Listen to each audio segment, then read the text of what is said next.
오늘 요한복음 2장 1절에서 11절의 말씀을 가지고 예수님의 세명의 이혼이라는 그런 말씀을 함께 나누고자 해요.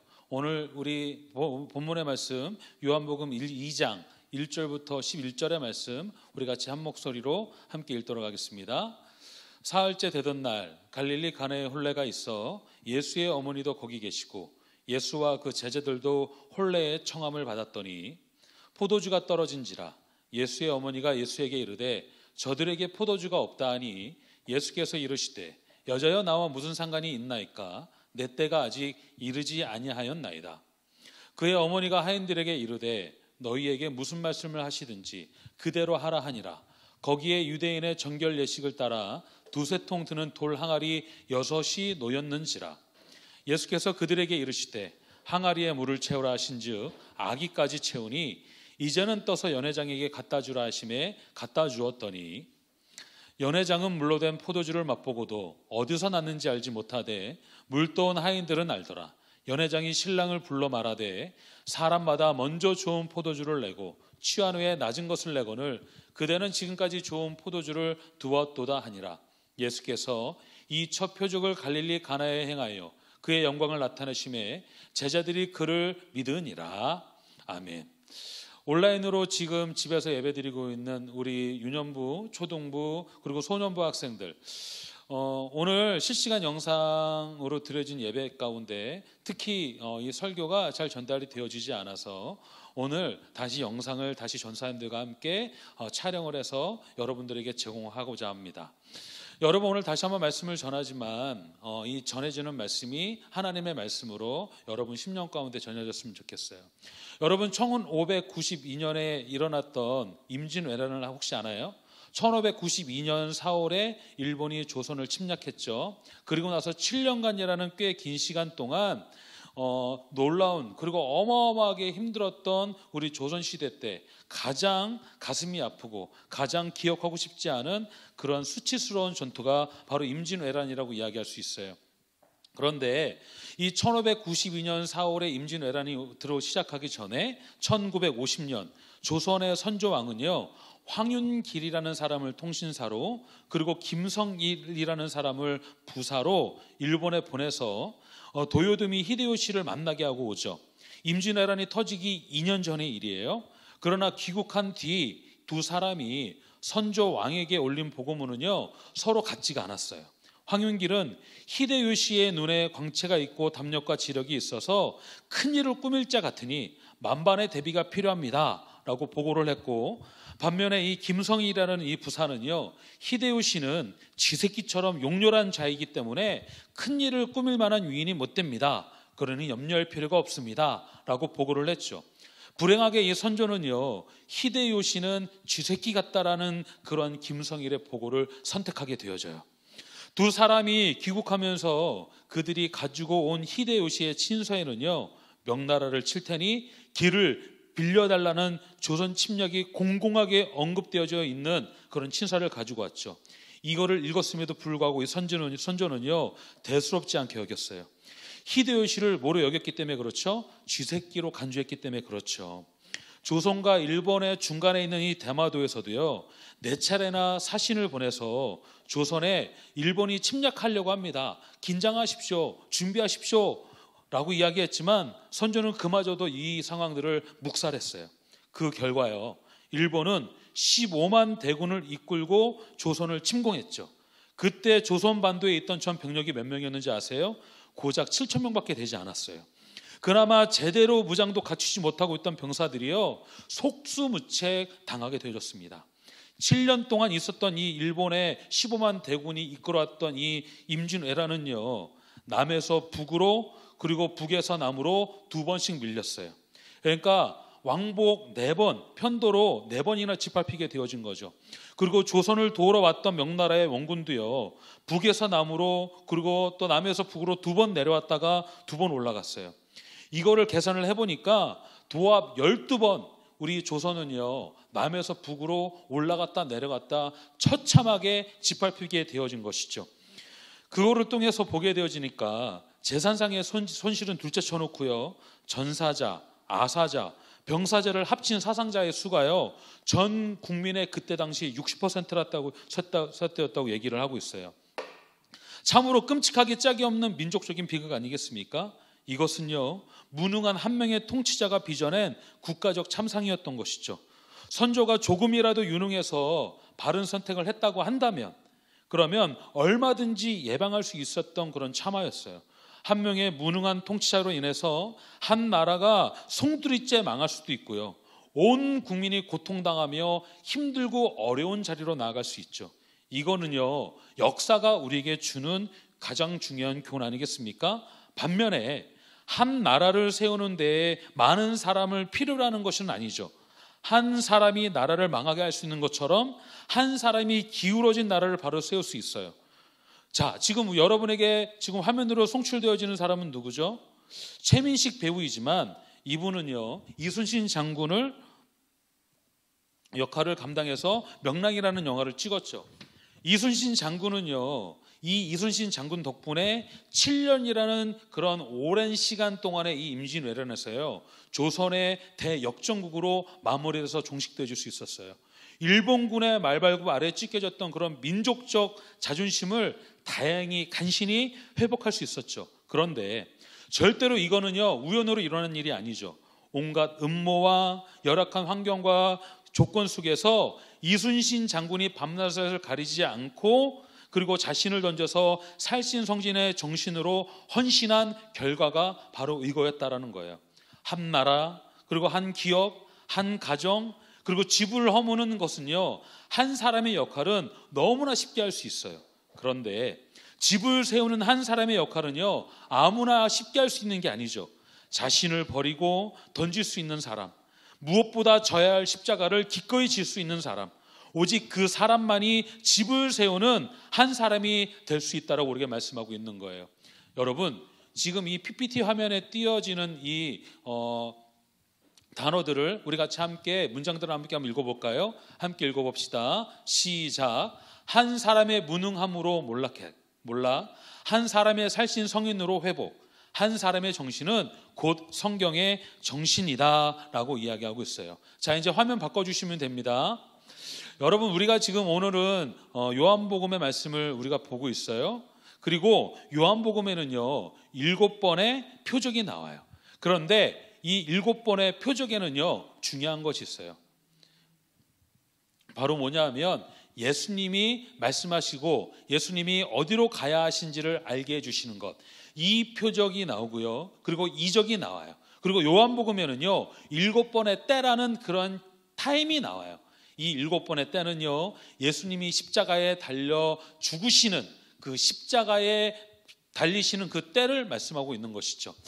여러분에게 이미 문제를 내서 이거를 맞힌 친구들이 있죠. 이적은 뭐예요? 예수님이 하신 기적을 뜻하는 거죠. 그리고 표적은 무엇입니까? 세메이온, 표지판이라는 뜻을 가지고 있어요. 우리 밑에 있는 글을 함께 한번 읽어볼까요? 시작. 어떤 일을 통해 드러내고자 하는 일, 이것이 곧 표적이에요. 예수님이 가나에서 지금 행하셨던 그 일은요, 우리에게 보여주셨던 이적이 아니라 이 일은 바로 표적이라는 것을 우리에게 말씀해 주고자 하시는 거죠. 성경이 이야기해 주는 4가지의 주제가 있어요. 바로 무엇이냐? 창조, 타락, 구속, 그리고 회복이에요. 이 4가지의 주제는요, 성경에서는 절대 빼먹을 수 없는 그런 가장 중요한 주제입니다. 그런데 이 4가지의 주제가 왜 우리에게 중요하냐? 예수님을 통해서 우리에게 창조와 타락과 구속과 회복은요, 날마다 우리의 삶 가운데 이루어질 수 있다라는 거예요. 오늘 말씀을 한번 좀 보도록 할게요. 오늘 말씀을 보게 되어지면 갈릴리 가나에 열린 혼인잔치에 예수님과 예수님의 제자들이 초청을 받았죠. 그런데 이 가나라는 동네는요, 예수님이 계셨던 나사렛에서 멀지 않았던 동네예요. 멀찌감치 보이는, 가깝지 멀지 않았던 동네에 있었어요. 그런데 이 가나라는 동네에 혼인잔치에 예수님의 어머니였던 마리아가 무슨 역할을 했냐면요, 그 잔치집의 중요한 역할을 감당하고 계셨던 거예요. 그래서 이 마리아는 예수님과 예수님의 제자들 12명을 그 잔치에 초대를 하게 되어지죠. 성경을 이야기할 때 성경을 정경이라고 이야기하거든요. 근데 성경을 이야기할 때 성경이 정경이 아닌 외경이나 가경을 보게 되어지니까 여기에서 이 잔치에 왜 마리아가 가서 참석하고 있었느냐? 예수님의 어머니였던 마리아의 여동생이었던 살로메, 그 살로메의 집안에서 일어났던 그런 결혼의 잔치였다라고 이야기해요. 또 어떠한 가경에서는요, 이 결혼식은요, 요한이 결혼을 한 그런 혼인잔치라고도 이야기하죠. 어쨌든 지금 이 혼인잔치를 통해서 하나님께서 우리에게 말씀하시고자 예수님의 표적을 통해서 우리가 어디로 가야 할지를 알게 하시고 깨닫게 해주시는 표지판과 같은 그런 역할을 우리에게 해주고 계시다라는 것이에요. 여러분, 예수님은요, 이 혼인잔치에 참석을 하게 되어졌어요. 그리고 제자들도 함께 참석을 하게 되어졌죠. 그런데 중요한 건 바로 뭐냐? 혼인잔치에 포도주가 떨어졌다는 거예요. 여러분, 이 유대인들의 그 상황들을 좀 조금 이해를 할 필요성이 있는데, 유대인들은요, 결혼식을 할 때 결혼을 1년 동안 준비를 합니다. 그래서 한 번 중간에 정혼이라는 것을 하고, 그리고 정혼을 하고 나서 6개월 후에 제대로 된 결혼식을 치르게 되어져요. 그런데 이 결혼식을 할 때요, 결혼식은요 항상 수요일 날 하게 되어집니다. 근데 이 결혼식을 할 때 우리나라는 어떻게 하죠? 우리나라는 낮에 먼저 결혼식을 하고 그리고 피로연 같은 파티를 하게 되어지잖아요. 그런데 유대인들은 이와 다문 달라요.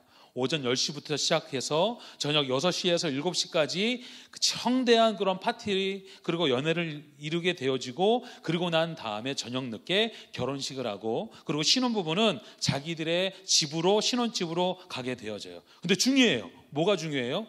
이 유대인의 결혼식에 지금 포도주가 떨어진 거예요.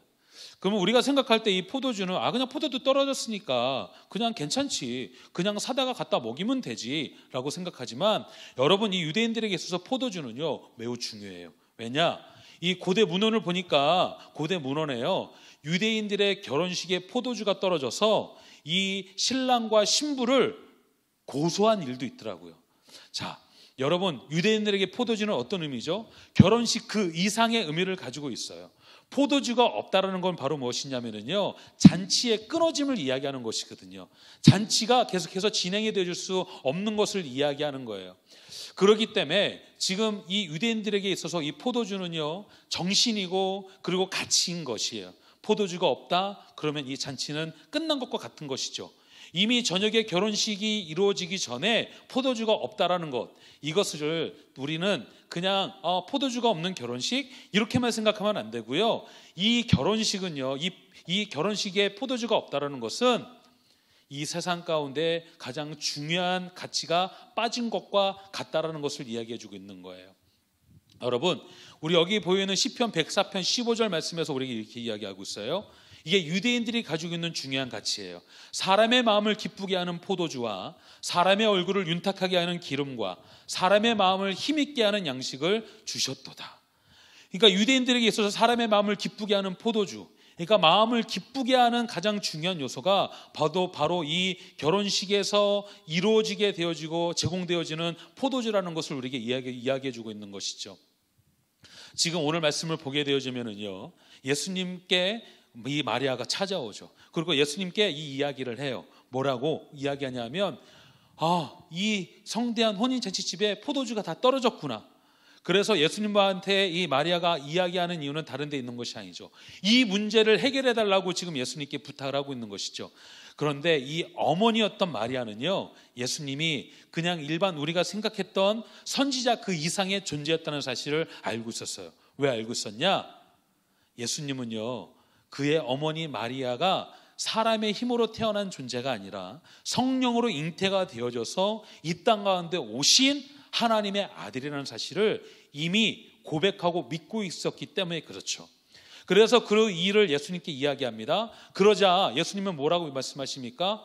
여자여, 왜 나에게 이런 일을 이야기합니까? 라고 이야기하죠. 이 이야기는 바로 무엇이냐? 바로 예수님이 마리아의 이야기를 듣고 거절한 것과 같다라는 거예요. 그런데 예수님은요, 이 마리아에게 거절을 하고 나서 뭐라고 이야기하면 여자여라고 이야기하잖아요. 여러분, 여기에서 이야기하는 여자여는요, 우리가 생각하는 한글에서 이야기하는 엄마 보고 여자요. 이거는 아주 큰일 날 행동이죠. 그러나 이 여자여라는 단어는요, 원어로 보게 되어지면 귀내라고 쓰여졌어요. 아주 매우 극존칭의 여인을 향해서 이야기할 때 귀내라는 단어가 쓰여져요. 그러니까 여러분, 어머니에게 뭐라고 이야기해야 돼요? 어머니에게 감사합니다, 고맙습니다 정도로 끝나는 게 아니라 어머니에게 항상 감사하는 마음을 가지고 있었으면 좋겠어요. 특히 코로나19로 인해서 집에서 여러분들에게 부모, 엄마가 뭐 해주시죠? 밥 해주시죠. 그리고 또 뭐 해주시죠? 간식도 해주시죠. 그리고 뭐 해주시죠? 같이 놀아도 주시고 같이 공부도 해주시잖아요. 공부도 가르쳐 주시잖아요. 이 어머니에게 감사할 수 있는 우리 사랑하는 우리 유년부, 초등부, 소년부 친구들이 되셨으면 좋겠습니다. 그리고 나서요, 예수님이 뭐라고 말씀하시냐면 하인들을 부르죠. 하인들을 불러서 뭐라고 이야기합니까? 이 병에다가, 이 돌 항아리에 정결 예식을 취하는 곳에다가 물을 담으라고 이야기하죠. 말씀 한번 봅시다. 5절하고 6절입니다. 그의 어머니가 하인들에게 이르되 너에게 무슨 말씀을 하시든지 그대로 하라 하니라. 거기에 유대인의 정결 예식을 따라 두세 통 드는 돌 항아리 6이 놓였는지라. 여기에 중요한 6절에 돌 항아리 6이 나와요. 그런데 6이라는 숫자는요, 성경에서 이야기할 때 인간이 살아가는 세상을 뜻합니다. 이 인간이 살아가는 세상은요, 항상 결핍이 가득하다라는 거예요. 여기에 알맹이가 빠진 것과 같다라는 것이죠. 여러분, 혹시 우리 교회 옆에서 파는 붕어빵 먹어본 친구 있나요? 근데 이 붕어빵을 만드는데 이 붕어빵 안에 팥이 없어요. 그것과도 똑같다라는 것이죠. 여러분, 설렁탕 먹으러 갔는데 설렁탕 집에 깍두기가 없어요. 그것과도 똑같다라는 거예요. 이 세상은요, 이 만족되어지지 않는 그 세상은요, 그 어떠한 다른 것 하나를 통해서 완벽하게 그 만족이 채워질 수 있다라고 우리가 말씀해 주고 있는 거예요. 자, 그러더니 어떻게 했습니까? 정결 예식에 사용되어지는 돌 항아리 6을 가져오도록 요청을 하죠. 그리고 하인들은 그것들을 시키는 대로 그대로 가져오게 되어집니다. 그리고 가져왔어요. 여기에서 이야기할 때 이것은요, 우리가 형태적으로 보면 예수님의 말 그대로 따랐으니까 이 하인들은 놀라운 하나님의 이적과 기사를 보았구나라고 거기에서만 생각하면 안 돼요. 자, 예수님의 명령대로 항아리에 물을 가득 채웠어요. 자, 여러분에게 보여주는 이 항아리는요, 가나 혼인 잔치를 했던 기념교회에 그대로 세워져 있는 돌 항아리예요. 40리터 정도 되어지는 그런 항아리고요, 거기에 40리터 정도의 물이 들어가게 되어져요. 근데 이 항아리에는요, 유대인의 정결 예식 때 사용되어지는 항아리예요. 그런데 아까 우리가 말씀을 읽을 때 이 돌 항아리가 비어 있었나요? 채워져 있었나요? 이 항아리가 비어져 있었다라는 것이죠. 그리고 이 유대인들에게 있어서 정결 예식에 사용되어지는 이 돌 항아리는요, 매우 중요해요. 왜 중요하냐? 이 돌 항아리에 손을 씻고 발을 씻는, 집에 나왔다가 황량한 사막 지역에서 나왔다가 집으로 들어갈 때 손을 씻고 발을 씻는다는 그런 의미는요, 내가 지었던 죄까지 사함을 받습니다 라는 그러한 의미가 이 안에 포함되어져 있기 때문에 그렇죠. 그러나 여러분, 우린 너무나 잘 알죠. 내가 내 힘으로 구원받을 수 없다는 것, 내가 내 힘으로 죄사함을 받을 수 없다는 것, 내가 내 힘으로 스스로 내가 의로워질 수 없다는 것을 우린 너무나 잘 알아요. 우리는 누구가 필요하죠? 예수님이 필요한 것이죠. 그래서 이 필요한 결핍에 대한 말씀을 예수님이 말씀해 주고 계시는 거예요. 그리고 나서요, 예수님의 명령대로 이거를 다시 연회장에다 갖다 주라고 이야기하죠. 포도주가 이 걸어가는 과정 중에 물이 포도주로 변했을 수 있어요. 하나님은 창조의 하나님 아닙니까? 하나님은 놀라운 이적과 표적의 하나님 아닙니까? 믿음으로 된다고 하면 되어지게 되어지는 것이죠. 그리고 나서 어떻게 되어지죠? 포도주 맛을 본 연회장에 있는 많은 사람들이 깜짝 놀랐죠. 와, 내가 처음 먹었던 포도주보다 지금 나온 포도주가 더 맛있어. 이거는요, 여러분, 이미 이 세상에 끊어진 그 기쁨과 감사와 즐거움이 끊어진 이 세상 가운데 예수님이 오시게 되어지면 그 기쁨이 회복되어짐을 우리에게 말씀을 하고 계시는 거예요. 그 다음에 어떻게 되어집니까? 포도주의 맛을 칭찬하며 많은 사람들이 결혼식의 주인공이었던 신랑과 신부에게 칭찬하기 시작하죠. 와, 당신들은 가면 갈수록 점점 좋은 포도주를 내놓는구려. 이 잔치는 정말 하나님이 기뻐하시고 그리고 사람들이 너무나 다 좋아할 수 있는 그런 잔치구려 라고 이야기하는 것이죠. 사랑하는 여러분, 우리는요, 이 말씀을 통해서 우리에게 알게 하시고 깨닫게 해주시는 게 있죠. 무엇입니까? 자, 오늘 9절과 10절 말씀 한번 읽어볼까요? 연회장은 물로 된 포도주를 맛보고도 어디서 났는지 알지 못하되 물떠온 하인들은 알더라. 연회장이 신랑을 불러 말하되 사람마다 먼저 좋은 포도주를 내고 취한 후에 낮은 것을 내거늘 그대는 지금까지 좋은 포도주를 두었다 하니라. 여러분, 이 세상 가운데 우리에게 만족이 되어지지 못하고 결핍되어져 있는 우리에게 예수님이 우리 안에 찾아오시면, 예수님이 우리의 표적이 되어주시는 그 표적을 우리가 바라보며 우리에게 보여주시는 그 표적의 과정의 길을 걸어가게 되어질 때 우리가 이 세상에서 경험하지 못하는 만족을 비로소 누리게 되어준다고 우리에게 말씀하고 계시는 거예요. 이해할 수 없었던 예수님의 요구, 이거를 받던 하인들, 이들은 형태적으로는 모든 것들을 알고 깨닫게 되어졌지만 이 말씀을 통해서 우리가 알고 깨닫게 되어지는 게 바로 무엇이죠? 예수님은 우리가 알고 보는 것으로 끝나는 것이 아니라 예수님은요, 우리가 체험해야 하고 인격적으로 만나야 되는 그런 대상이라는 사실을 우리에게 말씀해 주고 계시는 거죠. 물떠온 하인들은 알더라. 이것이 아는 것으로만 끝나는 것이 아니라 진짜 예수님을 만나게 되어지는 우리 사랑하는 노년교회, 교회학교 친구들 모두가 다 됐으면 좋겠어요. 가나 혼인잔치의 주제가 무엇이죠? 첫 번째 무엇입니까? 표적으로 가야 할 길을 보여주세요. 표적이 바로 뭐예요? 예수님과 함께 걸어가는 삶이죠. 두 번째 뭐예요? 포도주 없는 결혼식의 참된 회복을 우리가 말씀해 주고 계시는 거예요. 세상에, 내가 살아가는 그 인생의, 가정에, 여러분의 학업 가운데 예수님을 만나게 되어지면 참된 회복이 이루어지게 되어지는 말씀해 주고 계시는 거죠. 그리고 무엇입니까? 죄인인 우리를 구원해 주심을 선포하고 있는 것이에요. 그리고 마지막 무엇이에요? 한 사람의 중요함을 알게 해주시는 거예요. 어제도 심푸른 전사님 통해서 중고등부 예배 때 한 사람의 예배자를 찾고 계세요.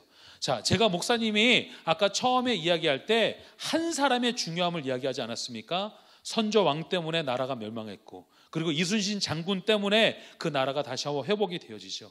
한 사람. 무너뜨린 건 누구나 쉽게 다 할 수 있지만 그 무너진 걸 회복시키는 거는 쉽게 누구나 다 할 수 있는 게 아니에요.